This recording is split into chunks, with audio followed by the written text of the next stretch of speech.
he had the idea to, I guess, take our delivery drones and deliver to the people like around this area with the delivery drones. And so that's how the name The Flying Cow came about.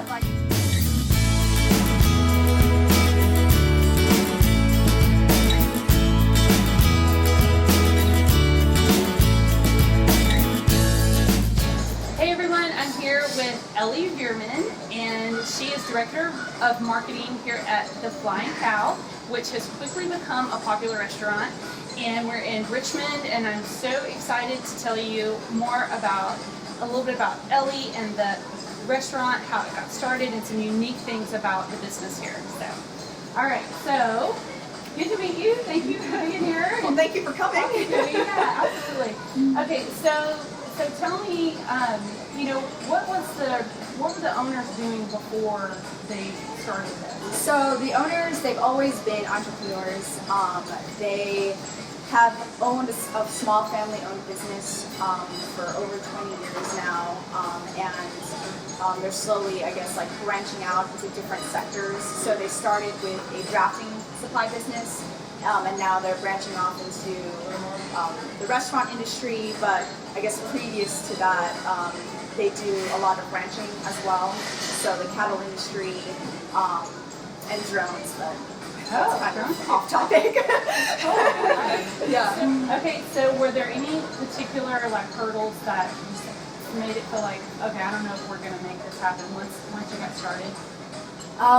The biggest hurdle is just have never, you know, none of us have ever started a restaurant before, and we did not realize like how intensive it would be. I mean, you read Google and they tell you, hey, this is going to be hard, but then you get into it and you're like, whoa, this is really difficult because I mean, there's just so much that goes into it, from like permitting, buying the correct equipment, making sure like if you get used, the equipment works, and working with like all the different contractors and stuff. It was just really tough because some contractors, you know, they'd be here on time, get the job done on time, and then some would just not really show up. And I mean, we were supposed to open like probably a year before we did, just due to all the setbacks. And thank God we're not renting this place, because if we were, it would be a total nightmare. Yeah. But yeah, because we own it, it was okay to take it nice and slow, which is good because we had no idea what we were doing. You can read about it all day long, but then stepping into it and trying to do it yourself, it's a whole other experience. Definitely a huge learning experience. Yeah. That's awesome. Well, good. Okay, what finally convinced them to just say, all right, we're going to do this? Was there like one moment, or I think you said the cattle industry got better and they were just like... Yeah, it was really, I guess, a culmination of a bunch of different factors. Okay. But when you are in the cattle industry and you're selling your own beef, so like direct from farm to consumer, you realize how much meat gets wasted. Because like everybody is trying to buy the ribeye, everyone is trying to buy the New York strip, but like people aren't really interested in like the middle cuts. So like ground beef, you know, flat iron, like all the middle cuts. So our freezer started stacking up with all those cuts, and you know, we didn't want them to go to waste. And then the more cows you send, the more cuts you get back, and it's like, what better way to utilize this meat instead of letting it go to waste than to just start your own, you know, our own restaurant. So, yeah, definitely. Yeah. Oh, okay, that's cool. That's good. And that's like, you know, better all the way around, not wasteful. Exactly. That's awesome. So tell me about the name. I'm very interested. How did it get the name Flying Cow?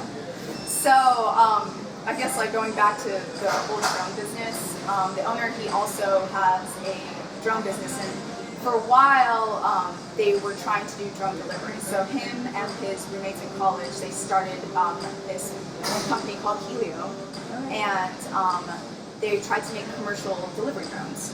And they're still actually doing it, but they've I guess gone from delivery drones to actual agricultural spray drones, which is just more viable to be in the US. Yeah, okay. Because delivery drones, they just require so many different, I guess, not regulations. Yeah, they're super regulated. And versus like an agricultural spray drone, if you get the right permits and it's on your own land, it's a little bit different. And they started, I guess, like working in like Costa Rica, El Salvador, and they're finally here in the U.S. and they're selling to U.S. customers. Okay. But he had the idea to, I guess, take our delivery drones and deliver to the people like around this area with the delivery drones. And so that's how the name The Flying Cow came about. That's like awesome. We have yet to deliver a burger with a delivery drone. Okay, one day. Has it actually happened yet? We've done it to ourselves, but we haven't been able to do it to the public because of, again, all the regulations. But like one day, that's the dream, right? Okay, I want to know. I want to be the first. Like, tell us, please, if you will deliver with a drone. That would be so cool. I love that. That's awesome. Yeah. Okay, so how long have y'all been open? So we opened November 2019, so a little less than a year. Yeah, Okay. we're pretty new. I don't know why. To me, it felt like y'all have already been around here at least a couple years. So. No, we're super new, definitely. That's awesome. Yeah. Okay, very good. How has 2020 been? How has it affected your business? It's definitely been a roller coaster ride. For some of the businesses, it's been terrible. Like, the restaurant industry definitely took a huge hit, and especially as like a new restaurant, you just opened, you're expecting all this, influx of customers and hopefully making the money back that you put into it. Right. And then you're going from like all this expectation to everything shutting down. Right. So that was a huge hit for us, But because this is an American business and, we have the beef, the cattle, we're selling the beef. Mm-hmm. So that's been able to like keep us afloat. And then also dealing with, like the employee turnover rate, because, like leaving, not being able to employ employees. Right. It's just been definitely a huge struggle, but Yeah. another learning experience, Yeah, for sure. Yeah. Did y'all pretty quickly go to delivery and getting the word out about delivery during Yeah. this year? Yeah, the owner, he always envisioned this place to be like a delivery sort of restaurant. Okay. So we actually already had like a delivery system in place. It just got, I guess, more refined with, COVID-19. Yeah. Yeah. Definitely. That's to refine things you never thought you would. Yeah, do. exactly. Yeah. So are you guys back to pre-COVID status at this point? Not really. Not really. Yeah. Since we first opened, we're definitely doing better from that time because when we opened, like nobody knew about us, and Right. as you probably saw driving here, it's kind of off the beaten path and not on your way to anything. So you're really having to go out of your way to come here. Right. So we're definitely getting more, I guess, like traffic just from word of mouth. But I guess like if I'm going to compare it to February, our weekends are definitely much less right now profitable. Yeah. Yeah. Yeah. Breaking even pretty much. Yeah. So what makes the Flying Cow different from other restaurants? I would say probably like the atmosphere. We are on the ranch where you get, all the meat here from. So that's something that I think is really cool and unique about this place. And all of our meat here is super high quality. I don't know if you know what Wagyu beef is. I don't, and I was going to ask you how to pronounce that. Yeah, do you know what Kobe beef is? Yes. Yeah, so Wagyu beef, I guess, is like the American version of Kobe. Okay. You can't call it Kobe beef because Kobe beef, you can only say that it's Kobe if it's raised in the Kobe region of Japan. Okay. So like a lot of beef here is, or I guess in America, is called Wagyu. Wagyu. Wagyu. All right. Yeah.